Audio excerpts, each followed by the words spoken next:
Hello students, welcome to I exam B. This is Sonal सिकलानी।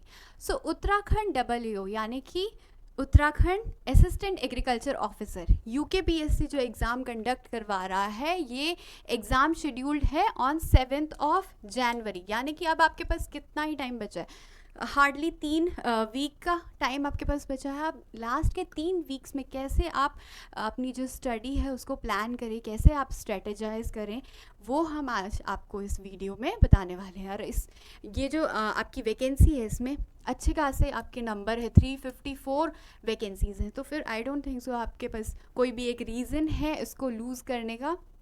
आपको ये बिल्कुल टारगेट करना चाहिए। अब जो पेपर का अगर हम पैटर्न देखें तो पेपर में क्या है, 2 आपके पेपर होंगे, पेपर 1 होगा, पेपर 2 होगा। ठीक है, पेपर 1 में क्या है हमारे पास, जीके जीएस के 80 क्वेश्चंस प्लस 20 क्वेश्चंस हिंदी के, और पेपर 2 में 200 क्वेश्चंस आपके एग्रीकल्चर के। ठीक है, सो पेपर 1 का अगर हम देख लें कि पेपर 1 में क्या है, 80 जो क्वेश्चंस आने वाले हैं उसको आप कैसे करेंगे।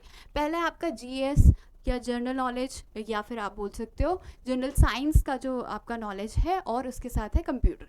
तो ये आपका बेसिक सा लेवल आएगा। 10th-12th का जो लेवल था, 10th की आप बुक्स एक बार को एनसीईआरटी की बुक्स गो थ्रू कर सकते हो। ईजी से जो आपके कॉन्सेप्ट थे वो आप रिवाइज कर सकते हो, क्योंकि एक बार आपने ऑलरेडी ये पढ़ा होगा तो आप रिवाइज इसको कर सकते हो। उसके साथ साथ कंप्यूटर के आप क्वेश्चंस कर सकते हो। तो इसमें आपको क्या प्लान करना है, ज़्यादा से ज़्यादा एमसीक्यूज सॉल्व करने का। ठीक है, फिर आता है हमारे पास हिस्ट्री, इंडियन पॉलिटी और ज्योग्राफी एंड डेमोग्राफी। अगर आपने ये अभी तक कभी भी नहीं पढ़ा है, कभी भी आपने आज तक किसी एग्ज़ाम के लिए ये टारगेट नहीं करा है, तो फिर आई वुड रिकमेंड कि आप ये लास्ट टाइम पे तो ना ही पढ़ें, क्योंकि बहुत सारा ये सिलेबस है। ठीक है, आपका हो सकता है अराउंड 20-30 मार्क्स का ये आए आपका। लेकिन अगर आपने अभी तक नहीं पढ़ा है तो आपका एमसीक्यू करने का भी कोई ज़्यादा फ़ायदा है नहीं, क्योंकि कॉन्सेप्ट आपको समझ में उतना नहीं आ पाएगा, और कितना ही रट लोगे, है ना। इसको प्रॉपर इसकी स्टडी करने की ज़रूरत होगी। लेकिन अगर जिन्होंने पढ़ रखा है ऑलरेडी, अगर आपने किसी एग्ज़ाम के लिए प्रिपेयर कर रखा है, तो आप ये रिवाइज़ कर सकते हो अभी इस टाइम पे। ठीक है, ज़्यादा से ज़्यादा आप इसका रिविजन कर सकते हो। फिर आता है हमारा current events. So current events या करंट अफेयर्स के लिए आप कोई भी आप किसी यूट्यूब वीडियो से या कोई चैनल आप फॉलो कर सकते हो, या कोई मैगज़ीन आप पढ़ सकते हो। वहाँ से पिछले 6 महीने के जितने भी करंट अफेयर्स के क्वेश्चन से बन सकते हैं, जहाँ से वो आप you can go through that. ठीक है, ज़्यादा से ज़्यादा आपको इसमें 1 या 2 दिन लगने चाहिए, उससे ज़्यादा टाइम आपको इसमें नहीं देना है करंट इवेंट्स, क्योंकि ये एक पार्ट है आपके पूरे जीके जीएस का। ठीक है, फिर आता है आपका history of Uttarakhand, culture of Uttarakhand, geography of Uttarakhand. ये इम्पॉर्टेंट है, क्योंकि अगर आप उत्तराखंड के आप मतलब आप उत्तराखंड में रह रहे हैं, आपके पास डोमिसाइल है, तो आप उत्तराखंड के और भी सारे जो एग्ज़ाम्स कंडक्ट करवा रहा है यूकेपीएससी या यूके वो भी बहुत सारे एग्ज़ाम्स दे रहे होंगे, तो उसके लिए भी आपकी प्रिपरेशन हो जाएगी। और साथ ही साथ अगर आप इंडियन ज्योग्राफी, इंडियन हिस्ट्री अगर आप छोड़ रहे हो, तो आप ये वाला टारगेट कर सकते हो, ये आप पढ़ सकते हो। Compare to Indian geography, Indian history, ये इसका जो आप बोल सकते हो मटेरियल है वो फिर भी कम होगा। ठीक है, तो फिर go through this ones. Culture of Uttarakhand पढ़ लो। अब देखो, आपके पास 2 पेपर है ना, पेपर 1 और पेपर 2।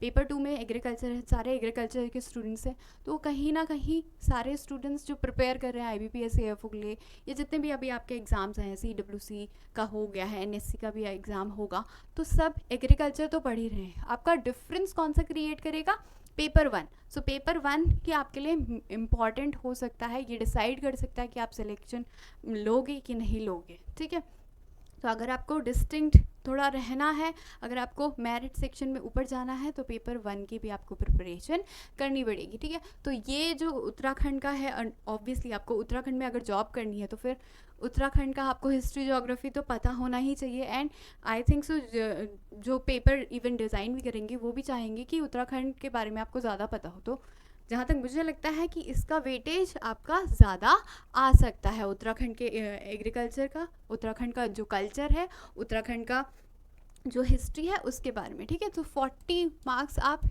सोच सकते हो कि यहाँ से आ ही जाएगा। फिर आता है आपका जनरल इंटेलिजेंस, यानी कि जिसमें quant reasoning, English, sorry not English, quant reasoning आएगी आपकी, ठीक है, न्यूमेरिकल एबिलिटी रीजनिंग के क्वेश्चंस। सो ये जितने भी अभी तक यूकेपीएससी ने और सारे एग्ज़ाम्स कंडक्ट करवाए हैं, तो एक बार आप वो सारे एग्ज़ाम्स के जो क्वेश्चन पेपर हैं उसको गो थ्रू कर सकते हैं। उसमें जिस लेवल के क्वेश्चंस दिए गए हैं उसको आप प्रैक्टिस करिए, आपको वहाँ से आइडिया हो जाएगा कि इस लेवल के इसमें क्वेश्चंस पूछे जाते हैं और क्या आपको प्रैक्टिस करनी है। ठीक है, बहुत ज़्यादा इसमें टाइम वेस्ट नहीं करना है क्योंकि ये एक यूनिट ही है और जहाँ तक मुझे लगता है इसमें बहुत डिफ़िकल्ट आपके क्वेश्चंस आएंगे नहीं। ठीक है, तो आप ये प्रिपेयर कर सकते हो इजीली। फिर आता है आपका सामान्य हिंदी, 20 मार्क्स का है ये। ठीक है, 20 मार्क्स का है और इजी भी है क्योंकि 10th तक हिंदी पढ़ी थी। ठीक है, व्याकरण होता है इसमें और साथ में आपका वोकैबुलरी है। तो एक दिन में अगर आप इसको 1 घंटा दें या फिर 1 आवर से थोड़ा कम भी दें तो भी आपका बहुत सारे, देखिए 1 घंटे में आप बहुत सारे पर्यायवाची शब्द, विलोम शब्द, आपके मुहावरे जो हैं, वोकैब वाला जो पार्ट है वो कर सकते हो। मेनली इसमें क्या होता है, आपका एक वोकैब वाला पार्ट होता है और दूसरा होता है आपका ग्रामर का पार्ट, है ना।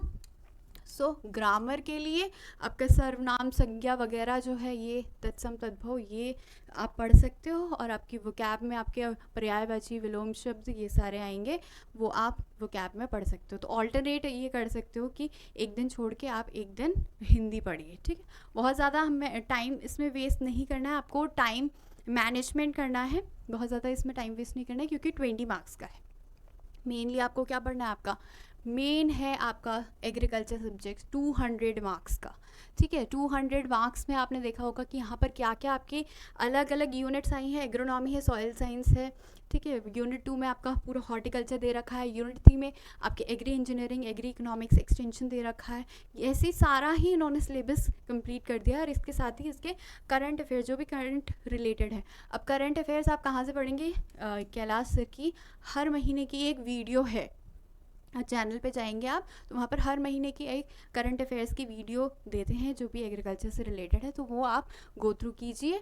ठीक है, पिछले जो 6 महीने के जितने भी करंट अफेयर्स की वीडियोस हैं आप वो सारी देख सकते हो। ठीक, अब ये क्या है, इसमें आप अपने हिसाब से वैसे आप प्लान कर सकते हो, जो आपको सब्जेक्ट इजी लगता है, जो आपको सब्जेक्ट डिफ़िकल्ट लगता है उसके हिसाब से।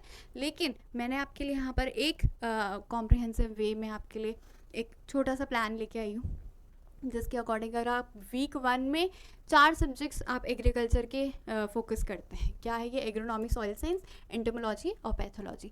आपको ऐसे ये बैलेंस बनाना है। अगर आप ये फॉलो नहीं कर रहे हो तो अगर आप अपना भी बना रहे हो तो ऐसे बैलेंस बनाइए कि 2 डिफ़िकल्ट सब्जेक्ट और उसके साथ 2 थोड़े ईजी सब्जेक्ट। तो जो 6 दिन है उसमें आप ये सारे जो सब्जेक्ट्स हैं इनको आप टारगेट कर सकते हैं। इसके साथ ही जीके जीएस में आपका history, culture, geography of Uttarakhand आप पढ़ सकते हो। ठीक है, वीक 1 में। वीक 2 में आप क्या देखेंगे, हॉर्टिकल्चर की क्रॉप्स, ठीक है, agri engineering, agri economics extension, plant physiology, ये सारे सब्जेक्ट्स।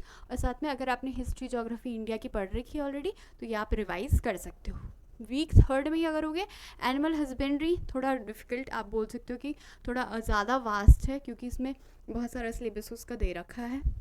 ठीक है, तो एनिमल हस्बेंड्री और साथ में मिल्क के कंपोनेंट्स, क्योंकि मिल्क वाला जो आप और सारे जो एग्ज़ाम्स होते हैं तो उसमें मिल्क इतना ज़्यादा नहीं पूछा जाता है। इसमें थोड़ा दे रखा है कि मिल्क के सारे कंपोनेंट्स के बारे में भी आपको दे रखा है सिलेबस में, तो आप ये थोड़ा आप इसमें टाइम दे सकते हो। साथ ही जेनेटिक्स एंड प्लांट ब्रीडिंग और स्टैटिस्टिक्स तो आप 1-2 घंटे भी अगर आप पढ़ने बैठेंगे स्टैटिस्टिक्स तो आपका पूरा कंप्लीट हो जाएगा। इसके साथ जो और भी सारे मिसलेनियस टॉपिक्स हैं आपके जीके जीएस में दे रखे और हिंदी, ये आप कवर कर सकते हो।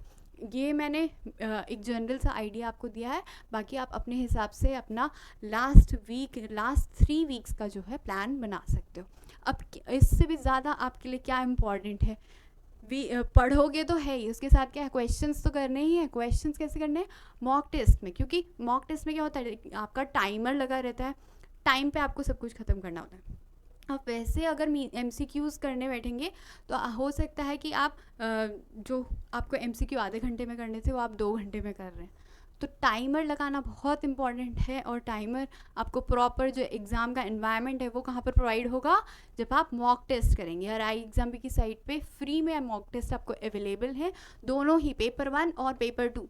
पेपर 1 में आपके उत्तराखंड के जो क्वेश्चंस हैं वो भी इन्वॉल्व हैं, और इंडिया की जो हिस्ट्री जोग्राफी है वो वाले क्वेश्चंस भी हैं। तो आप सारे इसमें से कर सकते हो। पेपर 2 भी यहाँ पर दे रखा है, तो दोनों ही क्या है, आप मॉक टेस्ट लगा सकते हैं। और अगर आपको चाहिए नोट्स, प्रॉपर नोट्स चाहिए अगर उत्तराखंड एग्रीकल्चर के या उत्तराखंड की जोग्राफी हिस्ट्री कल्चर के, उसके साथ ही साथ इंडियन हिस्ट्री एग्रीकल्चर के और एग्रीकल्चर के notes, sorry Indian history geography, India की हिस्ट्री जोग्राफी के बारे में, और जो एग्रीकल्चर के, वो मिक्स हो जाता है ना हर जगह एग्रीकल्चर बोल बोल के ठीक है। तो फिर ये सारे जो नोट्स हैं वो आपको प्रोवाइड हो जाएंगे अगर आप कोर्स परचेज़ करेंगे। इसमें सब कुछ आपको दिया गया है, साथ ही साथ आपके 10 मॉक टेस्ट भी हैं, तो आपकी प्रैक्टिस भी हो जाएगी। ठीक है, तो किसी भी तरह का अगर आपको डाउट है तो नीचे आप कमेंट सेक्शन में लिख सकते हैं, आप हमें रीच आउट कर सकते हैं टेलीग्राम पे। Thank you for watching.